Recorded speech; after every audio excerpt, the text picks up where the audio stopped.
आज चाहिँ भने तपाईहरुले गजबको झगडा देख्नुहुनेछ यहाँभित्र। टोल समाजलाई विकासको लहरतर्फ अगाडि बढाउनुपर्छ भन्दाखेरि विकास विरोधीले हुन्न, त्यसो गर्नुहुन्न भनेको र विकास प्रेमीहरू बीचको अहिलेलाई चाहिँ भने टाइल्स झरिसकेको छ। यता जाउँ। टाइल्स पनि झरिसक्यो, टाइल्स आउन बाँकी, तर पैसा पनि उठ्न बाँकी छ। त्यही भएर अन्तिम चरणको बैठक बस्दैछौँ आज हामी। रकम उठाउने भनेर अन्तिम छलफल बसिएको छ। आज असार 21 गतेको दिन। विशेष चाहिँ आजको मिटिङ हाम्रो छिमेकी अमिनी नाम परिवर्तन, जात परिवर्तन भनौँ न, उसको पैसा कसरी उठाउने भन्ने बारे हो। अन्तिम चरणमा आएपछि यति हतार हुने रहेछ। उहाँ अब स्थलगत काम त भइहाल्यो, एउटी प्रशासनिक काम पनि वडा धायो, त्यसपछि नगरपालिका, दाजु र म धाउँदा त्यसमाथि नगरपालिकाबाट आएपछि निवेदन लेख्नुपर्ने रहेछ। यो निवेदन लेख्दैछु। यो निवेदन चाहिँ वडालाई पेश गरिसकेपछि वडाले थप प्रक्रिया अगाडि बढाउने रहेछ। अनि यो चाहिँ म आफै बसेर लेख्दैछु।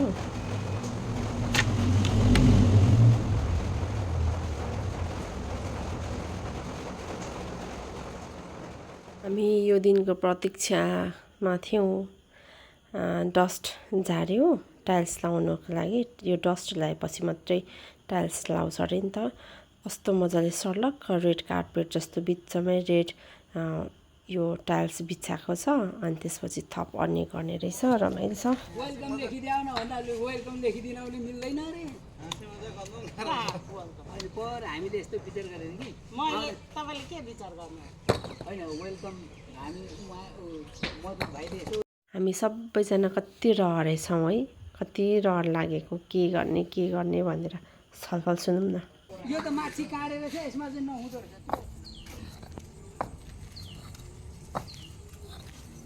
यसो हेर्दा चाहिँ कति सजिलो काम जस्तो कि टक टक टक टक राख्ने मात्रै। हामी पनि जान्दछौँ, हामीले पनि गरेका छौँ नि यहाँ सहयोग त।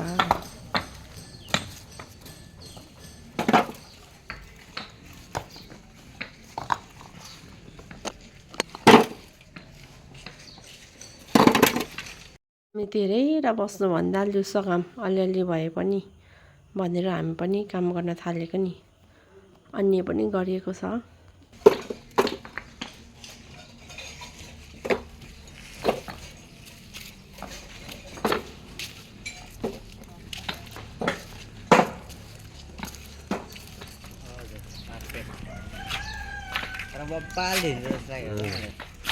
राम्रो देखियो यो रोड यहाँ हिँडेर जस्तो अनि यो बिचमा राख्छ।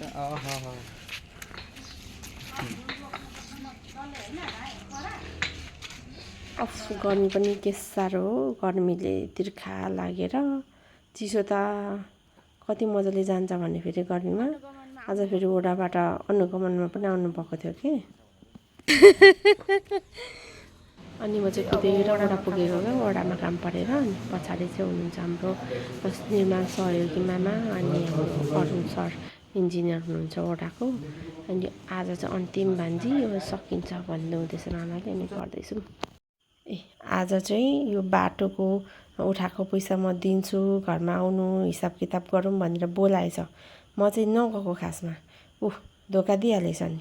मान्छे बोलाएर अनि बाजे चाहिँ कहीँ नभएको के कुरा निकालेर तेरीमा झ्याक्ने अमिनी। हेर्नु यिनैले बोलाएको उसको घरमा खाता लिएर आउनु, हिसाब गरेर मैले दिनुपर्ने बाटोको लागि दिनुपर्ने पैसा म दिन्छु भनेर बोलाएको गरेर गएको खासमा चाहिँ। तर उसको घर गएपछि यति गाली गलौज र अभद्र व्यवहार गरिन्। फेरि भन्नुहुन्छ भने यिनी चाहिँ 5 वर्ष वडा सदस्य खाइसकेको। यस्तो मान्छेले गाउँ समाजलाई कसरी मिलायो होला। आफ्नो समाजमा आफू मिलेर बस्न सकेको छैन। यसको गाली सुनेर त बाबा दिमाग खराब हुने भएर आउँछ।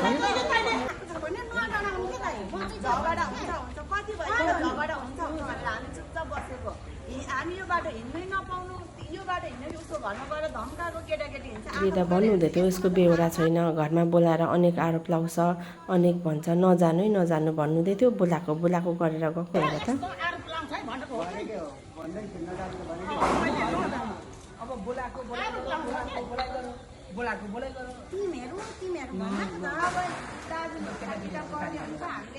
भनेको यहाँ अब म सुइसु झर्दैछु भन्छ माथि त तिमीहरू तिमीहरू सङ्गतमा चाहिँ अनेक प्रजातिको मान्छे हुन्छ प्रभु मिलेर बस्नुपर्छ भनौँ विकास विरोधी मान्छे पनि त्यही समाजमा हुँदो रहेछ अनि यो चाहिँ टाइल्स लगाइसकेको हो कि कति बाँच्नु त है हाततेरी हो लगाइसकेपछि त्यहाँ फेरि डस्ट छर्नु पर्ने रहेछ हाम्रो भाइले छर्नु हुँदै थियो देख्नुभयो नि अनि यहाँ चाहिँ फेरि रेड कार्पेट यस्तो राम्रो छ मेरो छोरी चाहिँ हिँड्नु हुँदैछ है अहिले 7:10 गइसक्यो काम गरेछ भाइहरू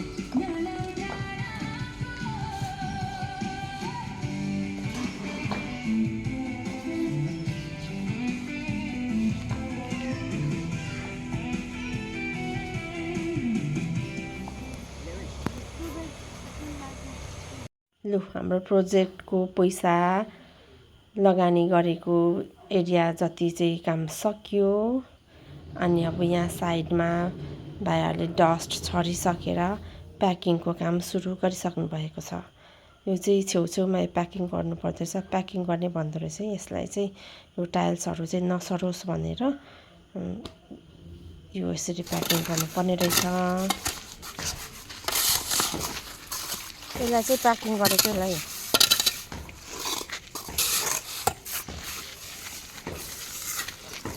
काम गर्ने निर्माण कर्मीहरूले चाहिँ सम्पूर्ण काम सकेर डस्ट छर्देर पनि गइसक्यो अनि त्यो डस्ट चाहिँ हामीले बढारेर त्यो सबै भर्दैछौँ क्या टाइल्सको बिचमा यस्तो कमेडी भइरहेछ हौ आजलाई चाहिँ यति है अब अर्को भागमा फेरि लिएर आउँछु सम्पूर्ण टोटल भनौँ न आजलाई चाहिँ बाई बाई सी यू हेर्दै गर्नुहोस् माया गर्नुहोस् है